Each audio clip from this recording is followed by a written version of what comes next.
Hi viewers, எல்லாருக்கும் வணக்கம். எப்படி இருக்கீங்க? நான் வந்து மைக்கேல் முத்தையானோட பேர் நிற்கிறேன். அதாவது ஜிடி மைக்கேல். ஒன்றும் இல்லை, என்னன்னா சாப்பிட்டுட்டு இருக்கிறாரு. அவருக்கு பதில் என்னை நிற்க விட்டாரு. இந்த மலையிலையும் பழம் விற்கிறீங்க? வேற வழி இல்லை, அவருக்கு பொழப்பு ஒன்றும் இல்லை, விற்று தான் ஆகணும்.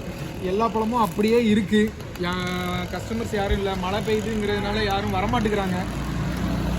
சரி, அவர் சாப்பிட்டுட்டுமே அப்படின்னு சொல்லிட்டு ஒரு 10 நிமிஷம் நிற்கிறேன். இந்த பழம்லாம் எடுத்துக்கங்க. ஒரு பாருங்களா, பழம் எல்லாமே நல்லா இருக்குது, காயாக இருக்குது, எந்த இதுவும் கிடையாது, கெமிக்கல் எதுவும் கிடையாது. டைரெக்டாக மார்க்கெட்லேருந்து வாங்கிட்டு வர்றாரு. மஞ்சப்பழம் இது வந்து நாளைக்கு சாப்பிட்ற மாதிரி இருக்குது. செவ்வாழை இதுவும் வந்து இது இன்னைக்கு சாப்பிட்லாம், நல்லாவே இருக்குது. நைட்டு சாப்பிட்லாம். செவ்வாழை சாப்பிட்டு படுத்து தூங்குங்க, உடம்புக்கு ரொம்ப நல்லது. ரத்த ஓட்டம் சீராக இருக்கும், உடம்புக்கு எந்த நோய் நொடி வராது, வெள்ளை அணுக்கள் அதிகரிக்கும். இந்த மாதிரி இதில் நோய் எதிர்ப்பு சக்தி அதிகமாகவே இருக்குது செவ்வாழையில்.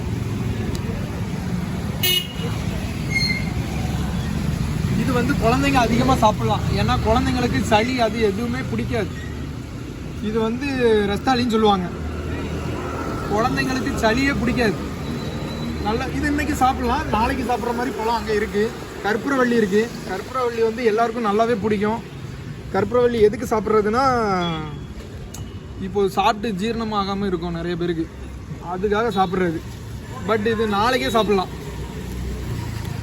அப்புறம் அவ்வளோதான் பழம் இருக்குது. ஏன்னா இன்னைக்கு கம்மியாக தான் கொண்டு வந்திருக்காரு முத்தையானே. வேறு ஒன்றும் இல்லை, மழைங்கிறதுனால தான் கம்மியாக கொண்டு வந்திருக்கிறாரு. நிறைய கஸ்டமர் வருவாங்க, யாரும் இல்லை. அவங்க வந்தாங்கன்னா இதெல்லாம் காலி ஆயிரும். காலி ஆயிடுச்சுன்னா வீட்டுக்கு போகலான்னு உட்காந்துருக்காரு. நம்ம முத்தையானே சாப்பிட்டுட்டு இருக்காரு பாருங்கள். அவருக்கு பதிலாக ஜிடி மைக்கு இங்கே நின்றுட்டு இருக்கேன்.